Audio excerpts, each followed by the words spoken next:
So now student, I think some student having confusion regarding how to put the value of rate and conversion period when the interest is compounded annually, when it is compounded half yearly and when it is compounded quarterly. कि अलग अलग condition में आप rate और conversion period की value कैसे put करोगे। इसके लिए स्टूडेंट मैंने एक यहाँ पर अमाउंट लिया है 10,000, उसको मैंने इंटरेस्ट पे दिया है ₹12% पर year and our time is 2 years। इसकी अमाउंट हम हर केस में अलग अलग डिस्कस करके देखेंगे और हम ये देखेंगे कि अलग अलग केस में हम रेट किस तरह से पुट करेंगे और जो ये एन है कन्वर्जन वैल्यू की वैल्यू कैसे पुट करेंगे। अब ये देखिए स्टूडेंट, हमारा फर्स्ट केस क्या है, इंटरेस्ट कंपाउंडेड एनुअली, कि हमारा एक साल में कन्वर्जन पीरियड कितना आएगा, सिर्फ एक, यानी कि अब हमारा टोटल टाइम कितना है 2 years। अब कंपाउंडेड हो रहा है एनुअली, यानी कि एक साल में कन्वर्जन पीरियड आएगा एक, तो 2 साल में कन्वर्जन पीरियड कितने हो जाएंगे 2। That means value of n की वैल्यू क्या है स्टूडेंट आपकी यहां से 2। अब ये रहा कंपाउंडेड एनुअली, यानी कि पूरे एक साल में कंपाउंड होगा, कन्वर्जन पीरियड एक साल बाद आएगा, यानी कि रेट ऑफ इंटरेस्ट कितने का लगेगा, पूरे साल का लगेगा। दैट मींस आपकी आर की वैल्यू क्या आ जाएगी स्टूडेंट, दैट इज 12% पर ईयर। और यहां से प्रिंसिपल आपका सेम रहेगा ₹10,000। सो स्टूडेंट यहां से हमारा अमाउंट क्या आ जाएगा 10,000 into 1 plus 12/100 raise to power. I think it is clear. और अगर आपको कंपाउंड इंटरेस्ट निकालना होगा तो क्या करोगे, अमाउंट के अंदर से प्रिंसिपल को हम क्या कर देंगे minus. Now student we are coming on the second case. अब यहां क्या है, अगर आपको मैं बोल दूं इंटरेस्ट कंपाउंड होगा हाफ ईयरली, अब हम थोड़ा सा ये चाहते हैं कि हमें इंटरेस्ट और मिल जाए, तो उसके लिए मैं क्या कहूंगा कि मैं हर 6 महीने बाद इंटरेस्ट को ऐड करके नया प्रिंसिपल लेके आऊंगा। अब यहां पर आपका इंटरेस्ट कंपाउंड हो रहा है हाफ ईयरली।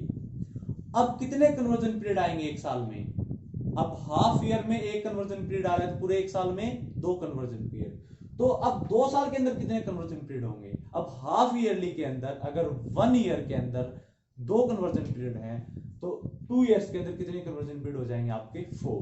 तो यहां पर आपकी एन की वैल्यू क्या आ जाएगी student, it will become 4। So what will be the rate. अब हाफ ईयरली के दौरान रेट क्या रहेगा, अब स्टूडेंट जो ये रेट है 12% पर ईयर, ये पूरे एक साल का रेट है, तो हाफ ईयर का रेट क्या रहेगा, इसका हाफ हो जाएगा। दैट मींस इस केस में हाफ ईयरली के केस में आपका रेट क्या हो जाएगा, इसका हाफ 6% पर ईयर।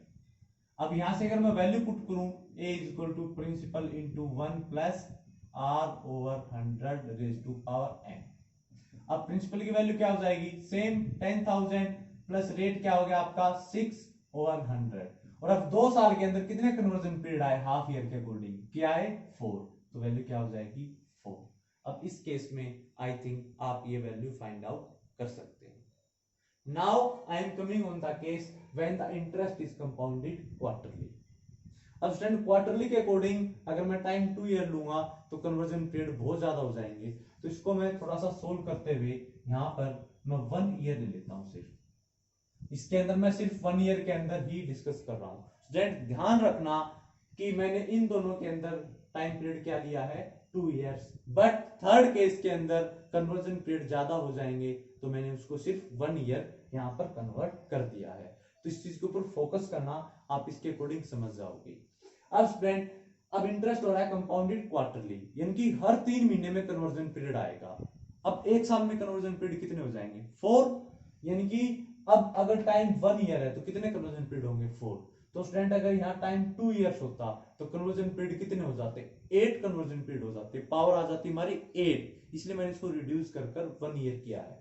तो यहाँ पर अगर टाइम 1 ईयर है तो कन्वर्जन पीरियड क्या जाए स्टूडेंट हमारा 4 हो जाएंगे 1 ईयर के दौरान। अब स्टूडेंट ये देखिए ये रेट क्या है 12% पर ईयर। अब ये एक साल का रेट है 12%, बट हमें तो कितने का चाहिए, एक क्वार्टर का रेट ऑफ इंटरेस्ट चाहिए। वो क्या होगा, हम इसको किससे डिवाइड कर देंगे 4 से। तो यहां से क्या आ जाएगा, रेट क्या आ जाएगा स्टूडेंट आपका 3% quarterly, it will become 3% quarterly. अब हमारी अमाउंट क्या हो जाएगी student, principal into 1 plus rate over 100 raise to power n। ये क्या हो जाएगा आपका 10,000 इंटू 1 प्लस रेट की वैल्यू क्या हो जाएगी 3 over 100 raise to power 4। Now student it is a work for you that you have to find the amount in all these three cases। आपको इन तीनों केसेस के अंदर अमाउंट फाइंड आउट करनी है and then after you have to find the compound interest in all these three cases। And student remember, in first two cases I have taken time interval 2 years, but in last case I have reduced it to 1 year, because अगर मैं यहाँ student 2 year लूंगा तो conversion period आपके बहुत ज्यादा हो जाएंगे और यहाँ पर पावर ज्यादा आएगी और वो आप के लिए एबल नहीं होगा सोल्व करना। इसलिए मैंने थर्ड केस के लिए 1 ईयर किया है और बाकी इन दोनों के लिए 2 ईयर कर दिया है।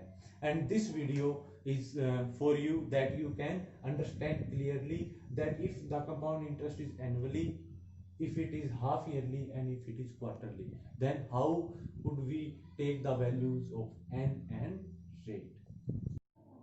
Now students, we are doing example number 13।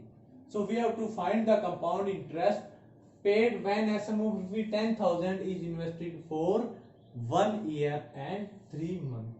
कि हमें कंपाउंड इंटरेस्ट फाइंड आउट करना है। यहाँ पर इंटरेस्ट क्या कैसे हम ले रहे हैं compounded, and it is on ₹10,000 और कितने टाइम के लिए इन्वेस्ट किया गया है, it is invested for 1 year and 3 months at 8:1/2% पर एनम कंपाउंडेड एनुअली। यानी कि यहाँ पर जो इंटरेस्ट है वो कंपाउंड हो रहा है एनुअली, मींस एक साल के अंदर एक ही कन्वर्जन पीरियड आएगा।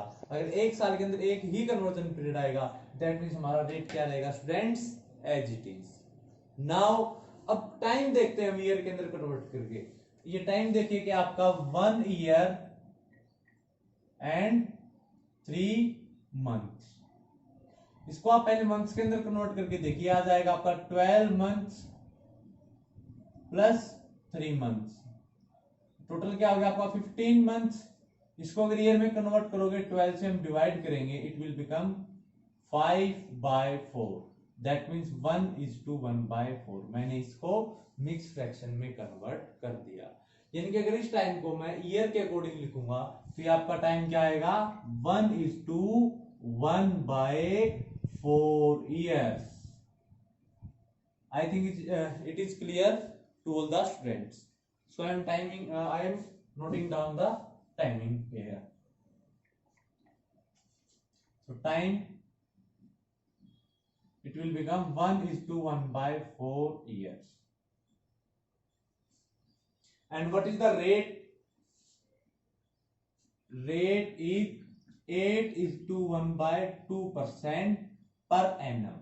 अगर आप इसको इम्प्रॉपर में कन्वर्ट करोगे तो ये हो जाएगा आपका 17/2% per year. This is hour rate. अब स्टूडेंट्स यहां पर देखिए, अब यहां जो कंपाउंड इंटरेस्ट है कंपाउंडेड हो रहा है एनुअली, यानी कि हम टाइम को लेंगे एज इट इज। ये किसकी वैल्यू हो जाएगी, एन की वैल्यू हो जाएगी। अब अगर ये एन की वैल्यू मैं फॉर्मूला के अंदर पुट करूं, मान लीजिए मैं यहां पर इसको 1:1/4 अगर पुट कर दूं तो क्या आप फ्रैक्शनल पावर सोल्व कर पाओगे?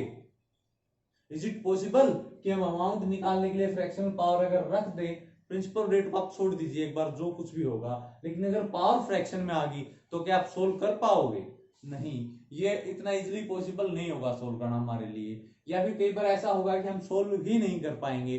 तो उसके लिए हम कुछ अलग तरीके से प्रोसीड करेंगे। अब ये देखिए 1:1/4 के अंदर 1 होल पार्ट है और ये आपका 1/4 फ्रैक्शनल पार्ट है। तो सबसे पहले हम कैसे प्रोसीड करें स्टूडेंट, इस एक साल का हम अमाउंट निकाल लेंगे। फाइनल क्या आएगा एक साल के बाद अमाउंट, इस एक साल का हम क्या निकालेंगे, पहले अमाउंट कंपाउंड इंटरेस्ट के according. So firstly we will find amount of first year.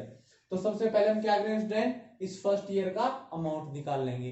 अब जैसा कि ये इंटरेस्ट है कंपाउंड इंटरेस्ट, तो जो 1/4 ईयर का जो इंटरेस्ट लगेगा वो स्टूडेंट किस पे लगेगा, अमाउंट के ऊपर लगेगा। तो अब हम क्या करेंगे, अब बच गया हमारा 1/4 ईयर्स, तो उन 1/4 ईयर्स का हम सिंपल इंटरेस्ट निकाल लेंगे। कैसे निकालेंगे, जो ये अमाउंट होगा हमारा स्टूडेंट, ये वहां पर क्या बन जाएगा आपका न्यू प्रिंसिपल, और उसके बाद हमारा क्या आ जाएगा, ये 3 मंथ्स का इंटरेस्ट। जब हम इस इंटरेस्ट को और इस अमाउंट को, ये जो इंटरेस्ट है और ये अमाउंट है, इसको ऐड करेंगे तो हमारी फाइनल अमाउंट आ जाएगी। तो स्टूडेंट सबसे पहले हमें क्या करना है कि ये 1 ईयर का हम अमाउंट निकालेंगे by the formula of the compound interest. So first of all, we will finding the amount for the first year using the formula of compound interest. So what is the formula of compound interest? It will become amount is equal to 1. So friends, firstly we are finding the amount for the first year, यानी कि हम पहले साल की amount निकाल रहे हैं। वो कैसे निकालेंगे स्टूडेंट, सम कंपाउंड इंटरेस्ट का फॉर्मूला यूज करेंगे। Amount is equal to principal into 1 plus r over 100 raise to power n। So what is our principal, it is 10,000 and 1 plus rate 17/2, 17 numerator में आ जाएगा, 2 डिनोमिनेटर के साथ मल्टीप्लाई हो जाएगा। एंड अब हमारा एनुअली कंपाउंड हो रहा है, तो एक साल के अंदर कितने कन्वर्जन पीरियड आएंगे, सिर्फ एक ही आएगा, तो n की वैल्यू क्या हो जाएगी हमारी 1 students. So from here it will become 10,000 into 1 plus 17, 2 into 100, 200. So students, before solving, before finding the amount, we have to solve this bracket. So I am solving this bracket here. I am doing here rough work. So 1 plus 17 by 200. अब student जैसा कि हमें पता है, जब भी एक number और एक फ्रैक्शन हो उसको कैसे सोल्व करते हैं, हम दोनों को ही फ्रैक्शन में कन्वर्ट कर लेंगे। So students, what is the LCM of 1 and 200? It will become 200. So what is the first term of numerator? For getting this we will divide the LCM by first denominator. So by dividing denominator, by dividing LCM by first denominator, we will get the result 200. So multiplying 200 by first numerator, we will get 200. What is the sign here? It is plus. So we will mention here plus. So what is the second term in the numerator? So divide the LCM by second denominator. Dividing the LCM by second denominator, what will be the result? It will become 1. So multiplying 1 by second numerator, so it will become 17. So adding these two terms, it will become 217 by 200. That means 1 plus 17 by 200. इसको अगर हम solve करेंगे तो इसकी value आपकी क्या है student, यहाँ से 217 by 200.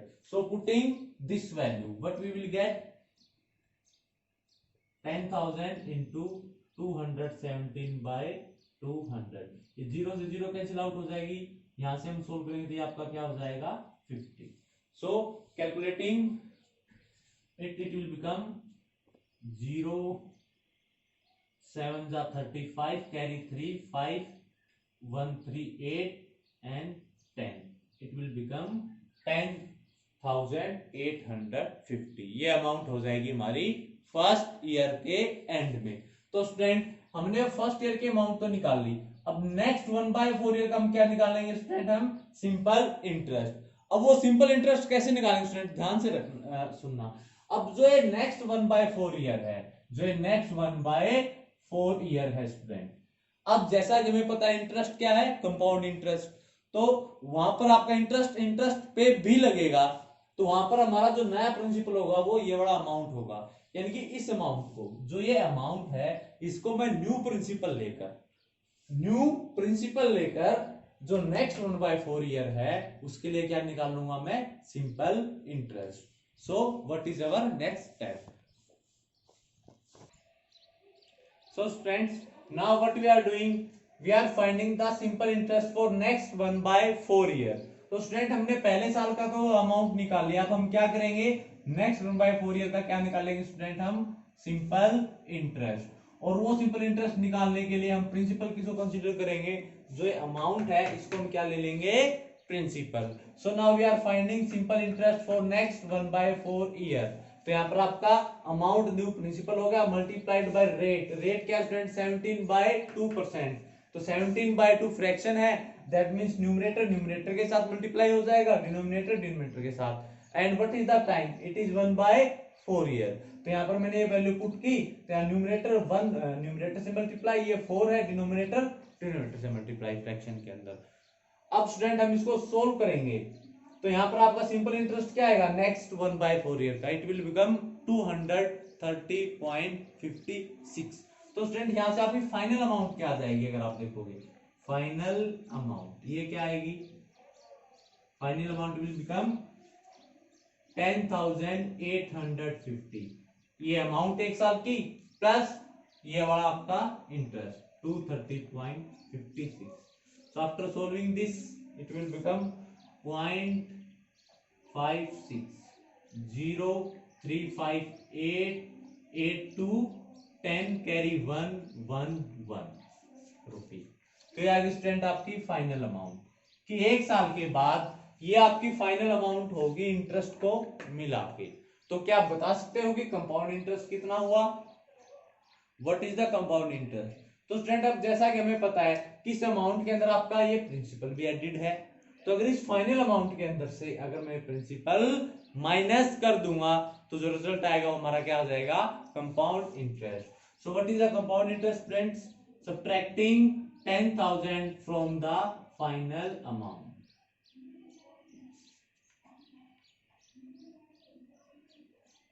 it will become ₹1080.56। ये आपका इंटरेस्ट हो जाएगा student, it will become the compound interest for the 1 year and 3 months।